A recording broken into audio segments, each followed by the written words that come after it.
following is a CNBC original.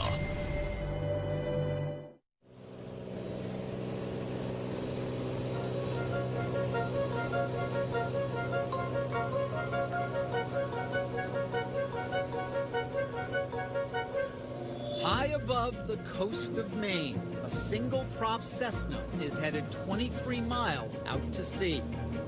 It's bound for Matinicus, the most remote inhabited island on the Atlantic seaboard. Amazon has extended its reach so completely into the fabric of American life, it's even made it here. Beyond that island, the nearest land is Portugal. Yes, it is remote. That's why we like it. George and Robin Tarkelson are among the 20 or so hardy souls who call this frigid rock home. Matinicus is a throwback to the American frontier, minus the general store. So to keep them connected to civilization, the Tarkelsons get as many as 3 Amazon deliveries a week. The printer came from Amazon, computer speakers here and here, yoga mat, this Kindle, the radio, a lot of the CDs, TV came from Amazon, the backrest came from Amazon. Amazon is everywhere, even in the middle of nowhere. Well, we're completely off the grid. We don't have any lines coming down to our house. We generate all our own power. It's roughing it, except for this cable snaking into the woods, their lifeline to Amazon. There's almost nothing the Tarkelsons need that Amazon can't send them. You know, there's got to be a catch. There's no way that a washing machine is going to make it out here. And he ordered it, and he said, no, it's going to be coming. It came 2 days later. They may be off the grid, but the Tarkelsons are right in step with the rest of us. Amazon has more than 240 million customers. Here in the U.S., that's 6 of every 10 adults who use the internet. Today, the Amazon empire is at the very heart of the economy. A retail megastore, bookseller, entertainment studio, music service, and grocery store on track to bring in $90 billion a year in revenue. And it's all the creation of this man, Jeff Bezos, a driven, hyper-rational entrepreneur who has staked a claim on almost everything we buy. His most recent venture? I can't wait for you to get your own hands on it and look at it. An Amazon smartphone. Just the latest gambit from someone who has defied expectations from the very beginning. It was 1994. No broadband.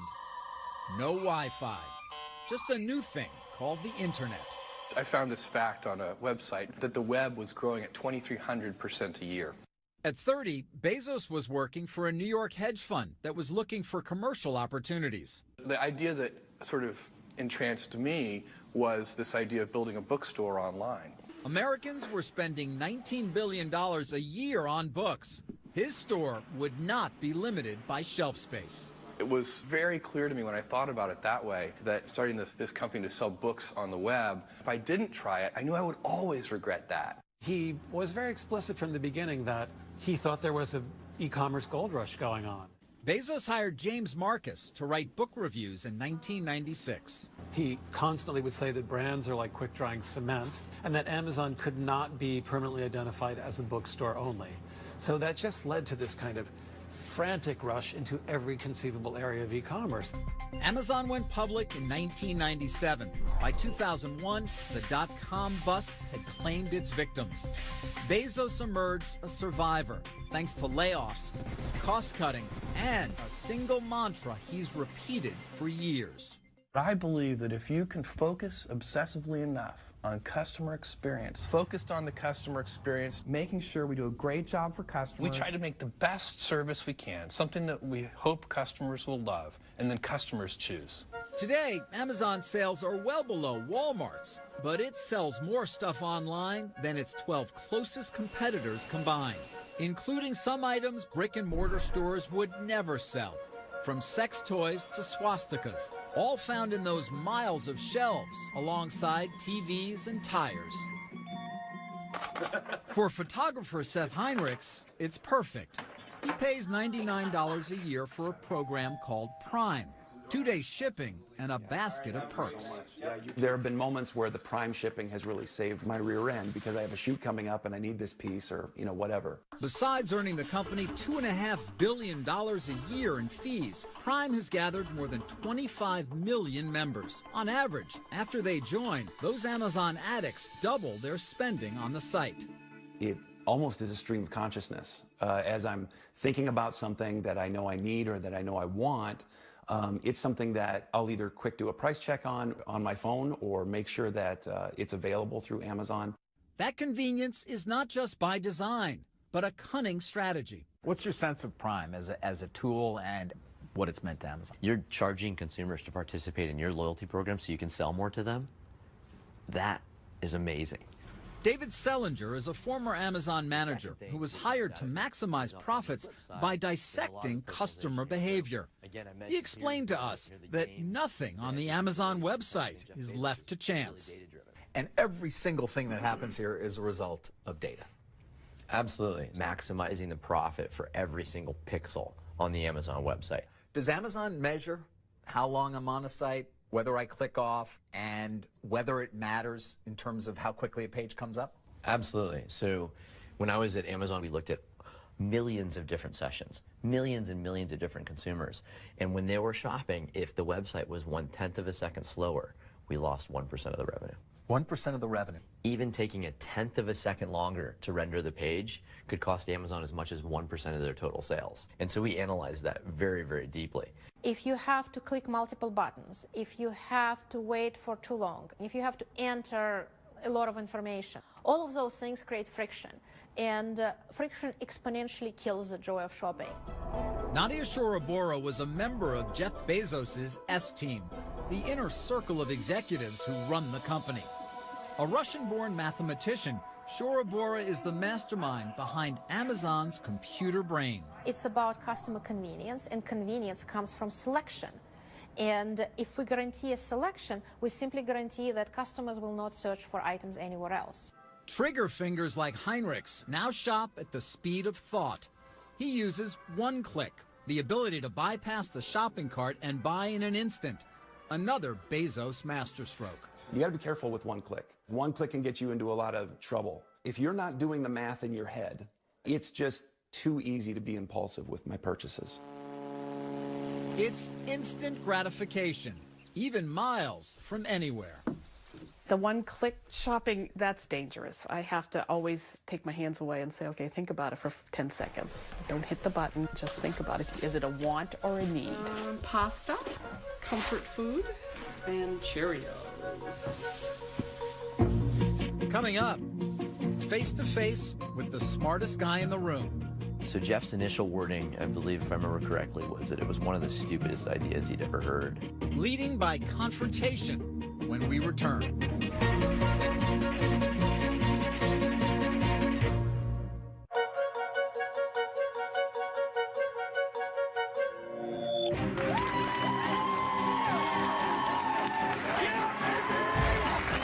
Behind one of the most ambitious companies in the world is a man who is at once famous, Yeah, baby! but not well known. Amazon founder Jeff Bezos can seem more like the guy next door than one of the wealthiest men in the world. There's the casual demeanor, the goofy personality, and that laugh that even he admits is unmistakable. I can't help but laugh. There was a time when my brother and sister would not go see a movie with me. It was too embarrassing. So I'm long used to this kind of abuse. Hey, Carl. Good. How's it going? But don't be fooled. Beneath the disarming exterior is one of the most cerebral, determined, and calculating business leaders ever. Bezos is a uniquely driven individual who's changed the world, and we need to know where he came from and what makes him tick.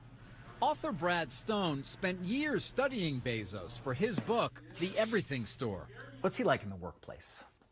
Well, first I'll say that public Jeff Bezos is a lot different than the Bezos that the world doesn't see. And of course, that's not surprising.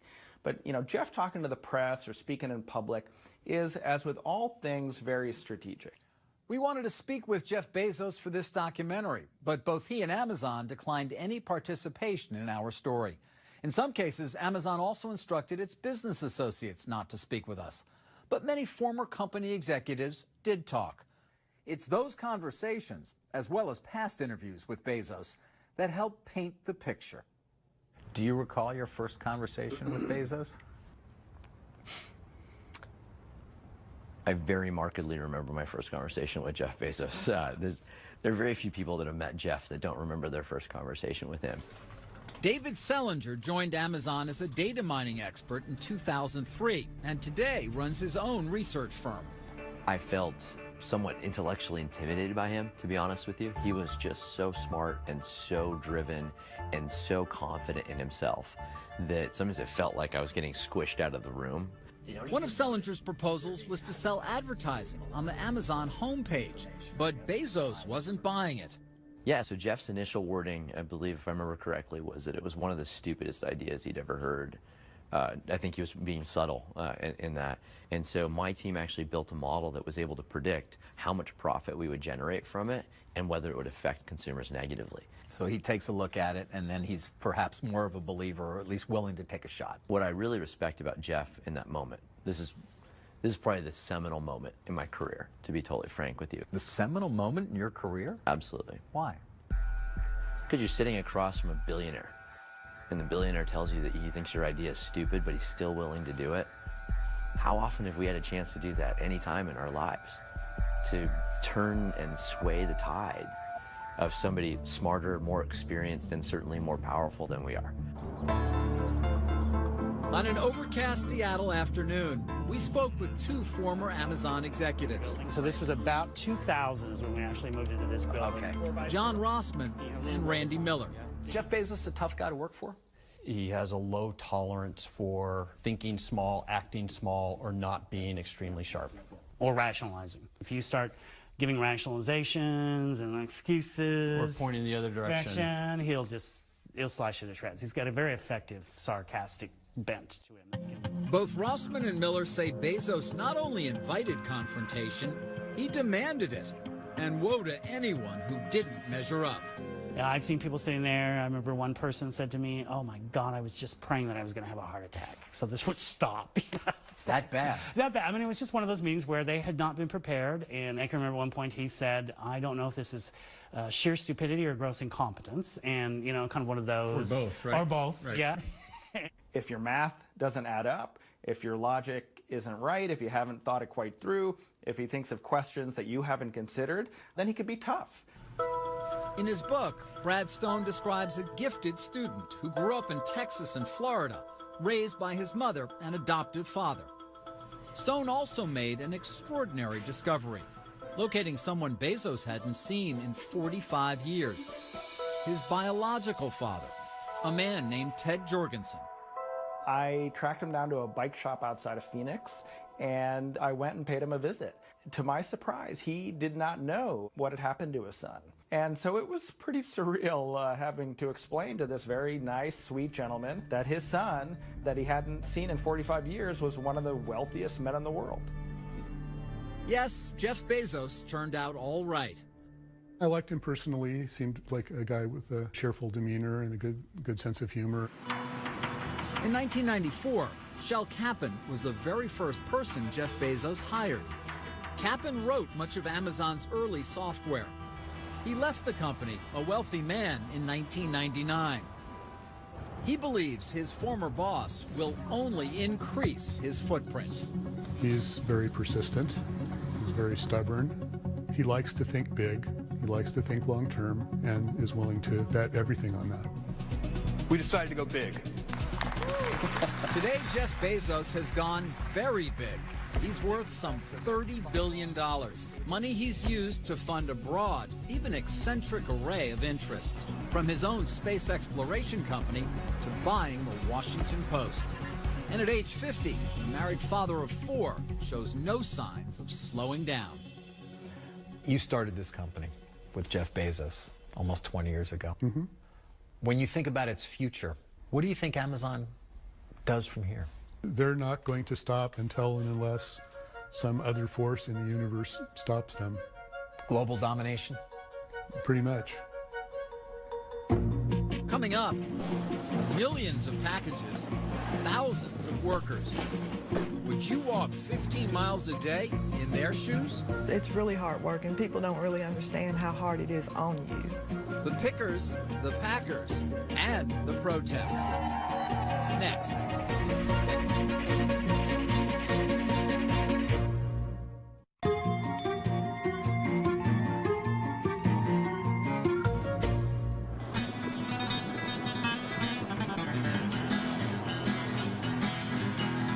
If you're wondering how those Amazon packages get to you so quickly and who's behind it, you can start with a visit to a town like Campbellsville, Kentucky. Population 11,000. It's a place where you can find Amazon workers in the pews and at the pulpit. Amazon is a great force here in the community.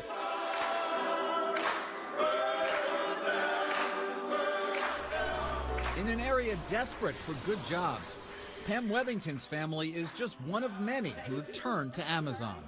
At one time, I had a daughter-in-law, 2 daughters, 2 brothers, and a sister that worked there. We all worked in the same plant. You want a hamburger? Like many in the post-recession economy, Dana Wethington says $12.50 an hour is a godsend. When I first started working at Amazon, I had a 6-month-old, I guess. It gave me insurance for him, put food on the table for him. Amazon is a good job. And it's a job performed so seamlessly, customers give it little thought. But each time someone clicks to buy, a powerful apparatus is set in motion.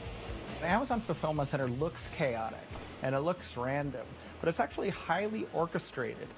Author and journalist Brad Stone has covered Amazon for 15 years. The conductor of the symphony is software in the cloud that's basically optimized the whole system to be as productive as possible.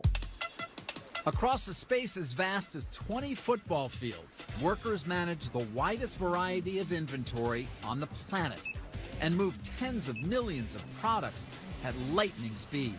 There is a promise of speed, which is completely sacred. Nadia Shorabora is one of the architects of Amazon's fulfillment system, a monument to efficiency, which at its peak handles 426 orders a second. When you receive an email message from Amazon saying that the item is on the way and you will get it tomorrow, that promise has to be met at any cost. Virtually every decision, down to which size box to use, is determined by sophisticated algorithms.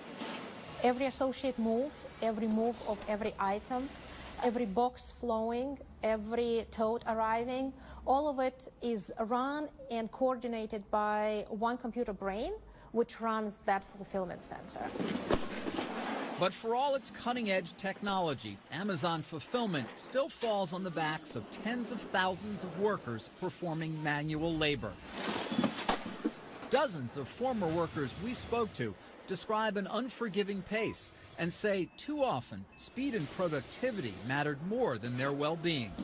I saw people last anywhere from a few days to maybe a month. Pickers like Stephen Abedili walk 15 miles or more each day to retrieve as many as 200 items an hour. A handheld device dictates every move and counts down tasks to the second. It would say I need to be in aisle 54, get this item, and then suddenly you're going to aisle 72 and you have 10 seconds. Abedili struggled to keep up and, like many, was eventually let go. I would get out of work, get home, and sit on the couch, and my body would just quit on me right then. You're a guy in your early 20s. Yeah. And you're still wiped out. I was dead at the end of the day. The job also took its toll on Kay Johnson, a top performer who often packed more than 1,800 items a day. She left the company after 7 years and won a workers' compensation claim against it.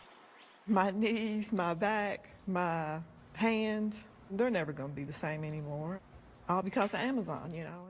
But others had a good experience. I love the job. Loved the job.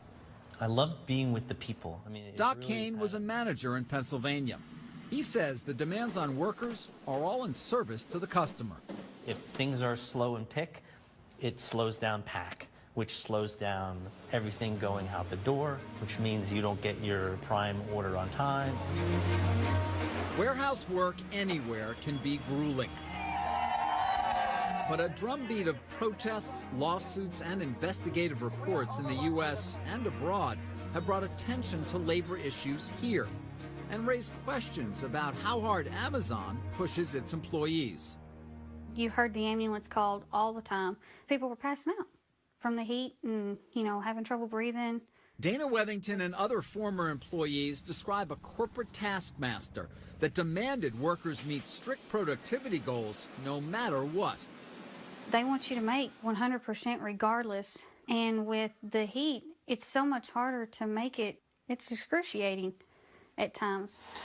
In Kentucky and Pennsylvania, workers collapsed from heat exhaustion. After those incidents came to light, Amazon took steps to assure its fulfillment centers have air conditioning. But we also heard claims from workers of mandatory overtime, breaks that were hardly breaks, and an obsessive scrutiny of every move. I feel like Amazon was a prison. Andrea Burris has worked other factory jobs. She says Amazon was different. You had a set time you could go to the bathroom. If you wasn't out of the bathroom within that time period, then they were looking for you. You could not stop if you were getting sick. You could not stop to get a drink of water without them questioning where you're at. We asked Amazon about conditions in its fulfillment centers. Company officials wouldn't speak to us on camera, but in a statement pointed to Amazon's strong safety record compared to others in its industry. They did not address claims of unrealistic performance demands. The number of items they pick per hour, the number of steps they take, it's measured. And when they're not as productive as their colleagues, they're put on alert. There's a line of other people in a lot of these communities waiting to take jobs. They're almost like robots, except they're obviously human beings. They're doing work that robots can't do. If they could, Amazon would probably eagerly replace their physical labor in their fulfillment centers with robots. The machine that Bezos has built is astonishing, delivering goods at a scale and speed never before seen in online commerce. Amazon has completely redefined convenience. But at what price? I used to buy items from Amazon before I worked there. I quit buying items from Amazon, and to this day I have yet to buy anything because I know how hard and strenuous it is on your body to actually be able to get a package to you. Coming up, this paintball business partnered with Amazon. Amazon has a huge amount of traffic. That's very valuable. They have a huge brand. But then their partner became their rival. I wish they didn't compete with me. Friendly fire when we return.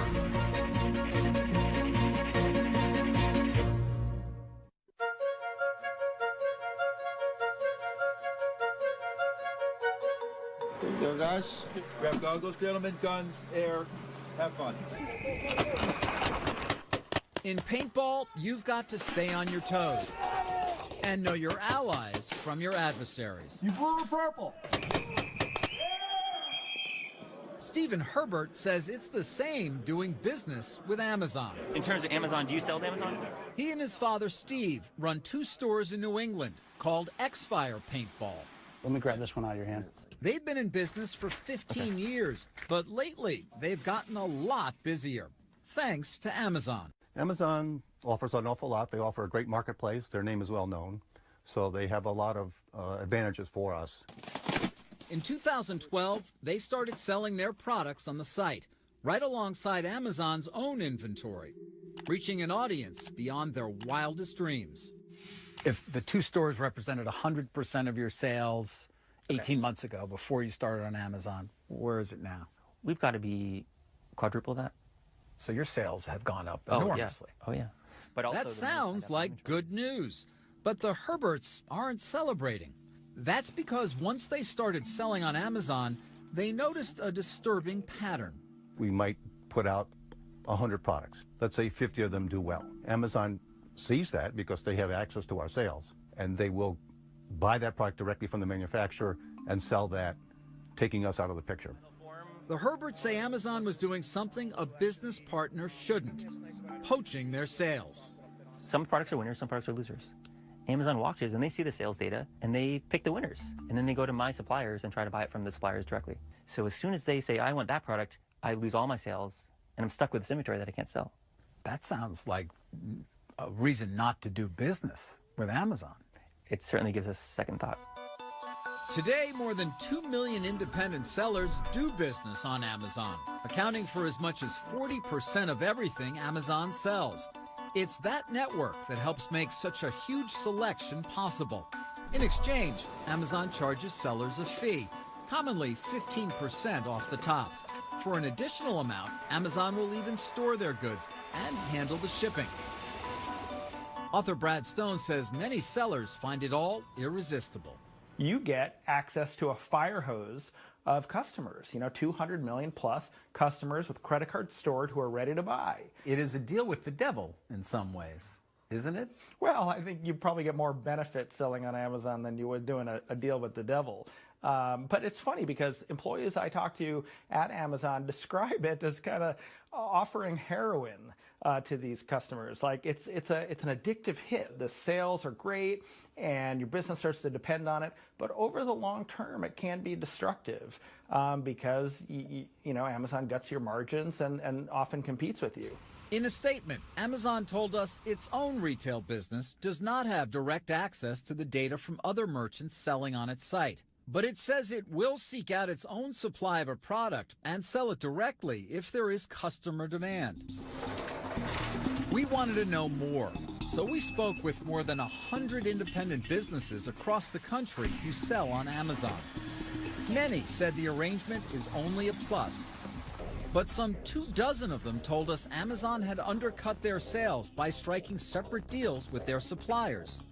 Former Amazon executives John Rossman and Randy Miller are familiar with claims like that. From a startup, is it going to make it? Rossman, who left in 2005, was one of the chief designers of Amazon's third-party business. We've talked to a number of the merchants who sell on Amazon. And in particular, they share the same sentiment, which is, I have a best-selling product, and suddenly I find, not long after that, Amazon has sourced the manufacturer and is selling against me. Right.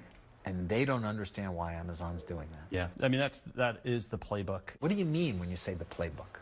I think the playbook of how to enter a business, learn the business, figure out where there's value and opportunity in the business, and then as they learn what works and what doesn't work, they start picking off the best part of those businesses. The rule of the playbook is either you're getting it or I'm getting it, and we would prefer to get it. Were they one of your biggest customers? Oh, absolutely, yes. Amazon was one of your biggest customers. Top 5 customer, absolutely, yes. Renee Arnold knows all about the hazards of doing business with Amazon, not as a third-party seller, but as a supplier. And it's better to have a sharp knife than a dull knife. Arnold is the North American CEO of Wusthof Trident, a German manufacturer of premium kitchen knives. Chefs worldwide love Wustof's fine cutlery. In 2002, Wusthof decided to sell inventory to Amazon just as it would to any retailer. It's amazing. They were really just buying, and we were shipping. I mean, that's all you want. They paid their bills on time, of course, have no problems with them. They were ordering, we were selling. Arnold says the problem came when Amazon started selling Wustof's knives below its minimum advertised price, a base level Wusthof sets to avoid cheapening the brand. Amazon was riding on our brand name and taking business away from our existing distribution. So in order to protect our general distribution, we decided to pull out of Amazon. You will not go back to Amazon. You're done. Done with Amazon, yes. What's the price point on it? Wusthof may be done, but scores of other suppliers and more than 2 million merchants swear by Amazon when they're not swearing at it. Amazon has a huge amount of traffic. That's very valuable. They have a huge brand. They're a reliable brand. I don't mean to diminish that. Like I said before, I wish they didn't compete with me. I don't understand why their 15% isn't enough to be enough for them. Some of those third-party merchants say, they're taking 15%. It's a great business for them. Why are they competing with me when they can just be doing that at no cost? I mean, because they can. Because that's their nature. That's their nature, right. Coming up, this battle is one for the books. Do you worry at all about retribution from Amazon for speaking out against them? Sure. Yeah, I do. The plot thickens when we return.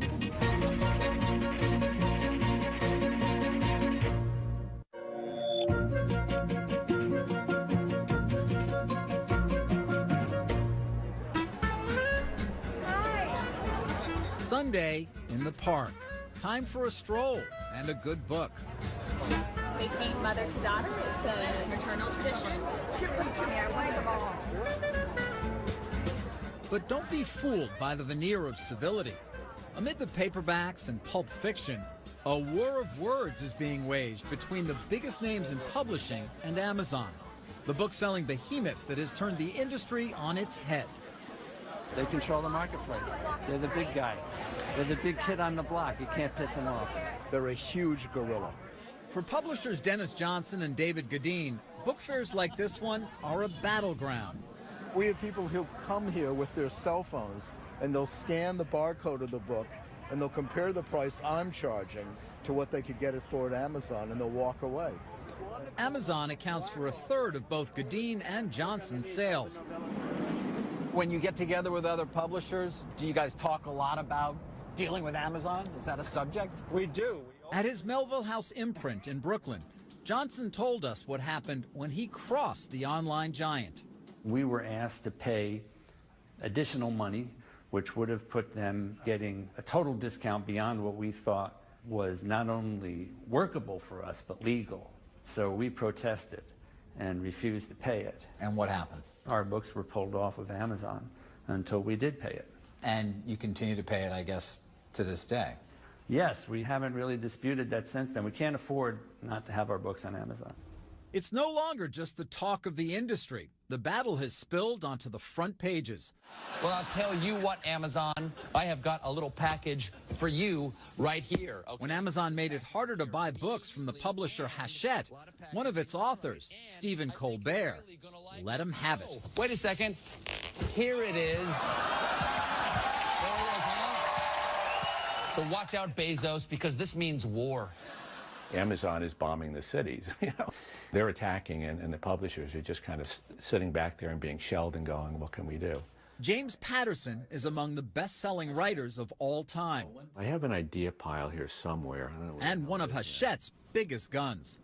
I think books are important. Stephen King thinks books are important. J.K. Rowling thinks books are important, which is why all of those people are speaking up now and going, hey, Amazon, please, this is not the toilet paper industry. These are books.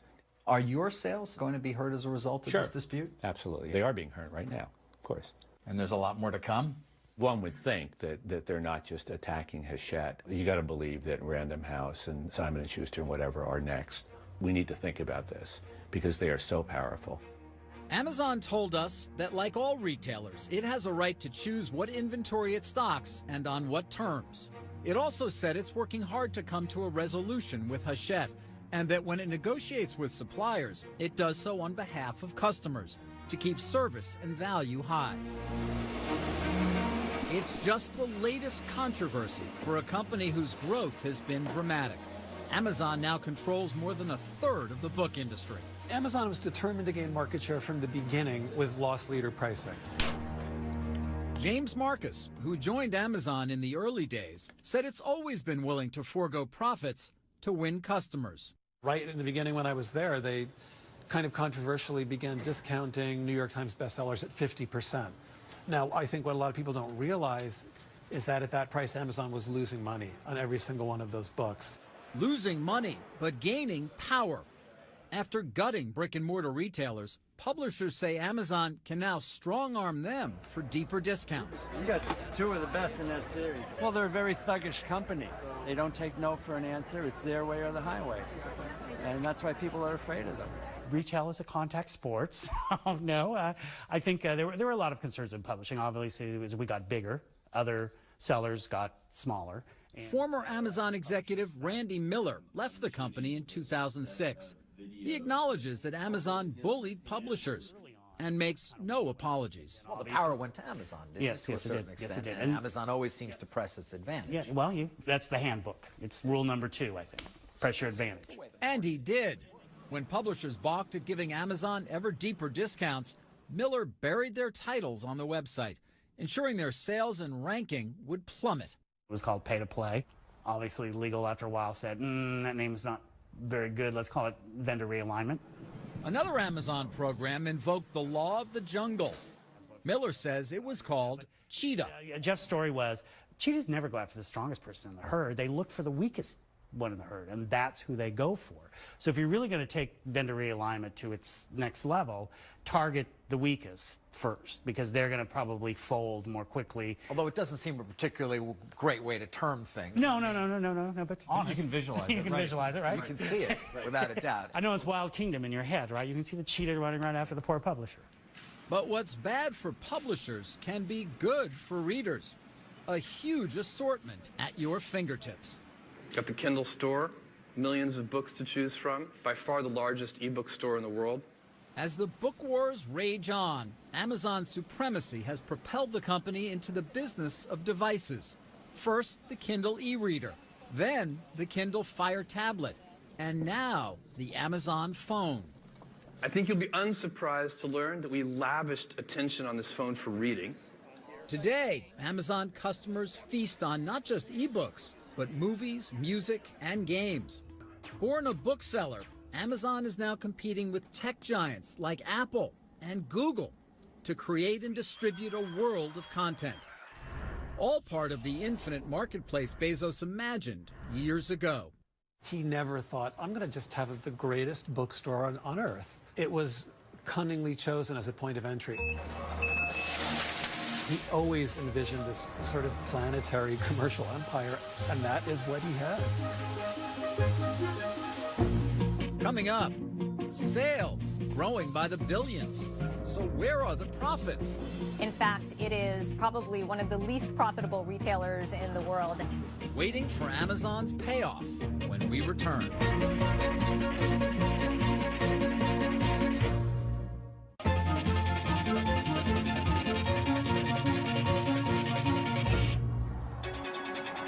If you want a window into Jeff Bezos' outsized ambitions, just follow the small yellow box. When Amazon revealed the idea of delivery by drones, it was widely considered a PR stunt. But it was also something more. A spectacular reminder that Bezos is always looking towards the future. Whether Amazon continues to soar or not may depend less on unmanned aircraft than unmet expectations. Over 2 decades, despite hundreds of billions in sales, the company has barely turned a profit. They are the teacher's pet of Wall Street. They get a free pass that nobody else gets. Sucharita Mulpolru is an analyst with Forrester Research and an Amazon skeptic. How much money are they really losing to win and to beat retail competitors like Walmart and Target? So how much money are they losing to win? It is my estimate that for all of the retail products that they ship from their distribution centers, it probably costs them $5 or $6 billion more to deliver that product to shoppers than what they bring in revenue. And that, Mulpolru says, can only be sustained if Amazon shareholders remain patient, happy to wait for the fountain of profits they believe will one day pour forth. I think that Wall Street loves the unknown because the unknown provides hope. And where there is hope, there is a case to be made that the answer is a really, really big payoff at the end of the rainbow. Many founders ask for that kind of faith from investors, but few actually get it. Jeff Bezos, once again, has proved to be different. You have to have a long-term orientation. You have to be willing to think long-term. The stakes are enormous, both for Amazon and its customers. The stock is up 15,000% since the company went public, but its profits are not. If that starts to worry investors, Bezos may feel pressure to boost the bottom line by raising prices. And as he said for years, that could spell trouble. Are our customers loyal to us? Absolutely, right up until the second that somebody else offers them a better service. And I really believe that. I think our customers will behave that way. And so there is no rest for the weary. Bezos has an army of believers. Bill Miller is a renowned investor whose funds profited from big and early bets on Amazon. The market is clearly rewarding Amazon's operating strategy, and I believe it's rationally rewarding it, and I think that's what the skeptics are missing, that there's a good fundamental reason for it. So as long as people keep looking at Amazon by looking at earnings, they're going to get it wrong. The undisputed king of online shopping has made its vast enterprise look easy. Amazon now offers same-day delivery in several major cities. Think that's fast? Nadia Shorabura says, just wait. I think the true vision is 1 hour. 1 hour? 1 hour. That's not possible. We are going What are you going to do? Drop have, it from a chute somewhere? I mean, we're going to have the same interview and the same conversation in 5 years, and we're going to see what happens. Whether that happens by drone or some other mind-boggling means, the point is clear. Bezos refuses to think small. You need to be able to invent. That means you need time, because invention implies trial and error, it implies failure, it implies experiments. Firefly recognizes 100 million different items. Amazon's new phone is further proof that Bezos is unafraid to challenge anyone. After upending publishing and retail, Amazon has begun its assault on the $600 billion supermarket industry. Its most promising venture may be Amazon Web Services, a cloud computing platform used by huge customers, from Netflix to the CIA. We have a culture here which is about pioneering, about inventing new things. We like to focus on the customer. We wake up in the morning in the shower thinking, how are we going to get customers to say, wow? Now, I happen to believe that this is a great business strategy. Amazon is looking to the future with plans for a massive new headquarters in Seattle. Its billionaire founder seems as voracious as ever, disrupting industries, antagonizing the status quo, selling everything to everyone, while his company, admired and feared, extends its reach by the day. I'm David Faber.